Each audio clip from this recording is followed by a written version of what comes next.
সুজন, কেমন লাগে ভাবি? আজকে তোর একটা ব্যবস্থা আমি করি।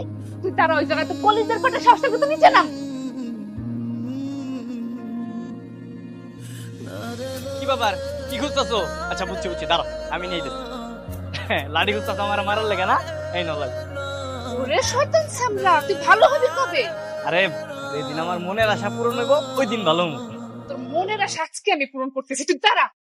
সুজন, সু- সুজন, আজকে যদি তোরে আমি হাতের কাছে পাইতাম না, তাহলে তোরে পিটাইয়া তোর ঘাড়ের থেকে শয়তান ছাড়াইতাম। আসো না, আসো আসো, দেখি তুমি কত পারো। এইবার যদি আমার শয়তানি না মিটাইতে পারো তাইলে কিন্তু তোমার কপালে দুঃখ আছে, ভাবি কই দিলাম। তুই দাঁড়া ওই জায়গায়।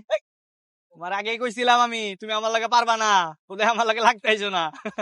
কেমন লাগে? গাছের আড়ালে লুকালে কি শরীর শুকাবে সুজন ভাই? কে কে কে কে কে কইছে আমি গাছের পিছনে পলাইছি আন্দাজে? কে বলবে, আমি তো নিজেই দেখলাম। দেখছো, ভালো কাজ করছো। যাও এখন যাও। যাইতেই চাইতেছি। তাহলে দাঁড়ায় আছো কেন ভাই, যাও। আসলে জানতে চাইতেছি আপনার এই অবস্থা কে করলো? আশেপাশে তো কাউকে দেখতেছি না। আর কেউ করলে তো তুমি জানবা, কেউ তো করে নাই, যাও তো। কে হাতের কাছে পেলে বুঝাইতাম, কত বড় সাহস তোমার সাথে পাগলামি করে। এই ওখানে দাঁড়াও, এক পা গাইবা না। আমি যে কিছু বুঝতেছি না, তুমি কি এই বাড়ির বউ না অন্য বাড়ির বউ? কেন মা, আমি তো আপনার বাড়ির একমাত্র বউ। তোমারে আমি আগেও বুঝাইছি, এখন আবার সাবধান করতেছি।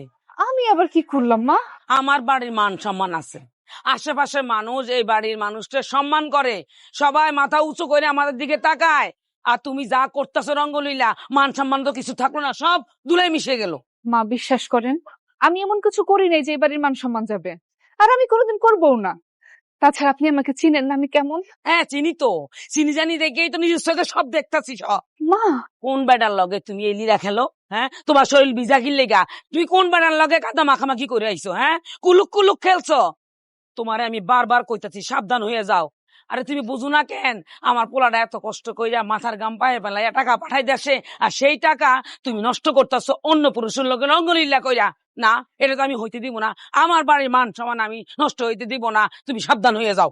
মা আমি মা মা কি মা মা কইরো না, তোমারে আমি সাবধান করে দিতেছি, এইসব চলবো না।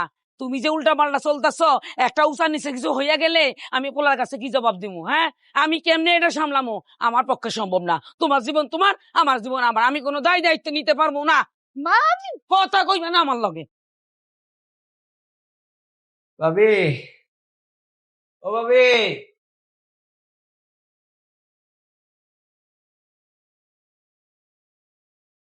এই তোর এই অবস্থা হইলো কেমনে?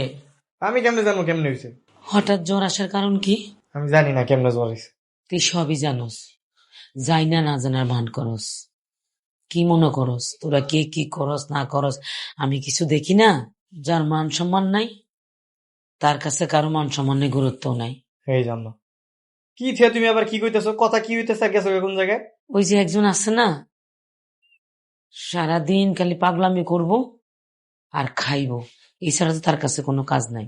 মা, জ্বর হইছে আমার, তুমি ভাবিরে কি লেগে এটা আনতেছ? এই ভাবির জন্য এত দরদ কেন? হ্যাঁ, ওই মেয়ের জন্য তো আজকে এই অবস্থা। দেখো মা, ভাবির কোনো দোষ নেই, তুমি শুধু শুধু আরে এত কথা শুনে। তুই চুপ করবি? কার দোষ আছে কার দোষ নাই সেটা আমি ভালো করে জানি। ওই মায়া যদি তোরে দৌড়াইয়া পানিতে না ফেলে তো আজকে তোর এই অবস্থা হইতো? মানে কি চায় সে?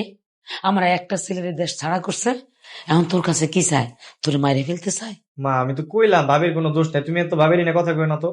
চুপ কর। কার দোষ আছে কার দোষ নাই আমি ভালো করেই বুঝি, আমি চোখ দেখলে সব বুঝতে পারি। চুপচাপ শুয়ে থাক, আমি দেখি জ্বরের ওষুধ খুঁজে পাই কিনা।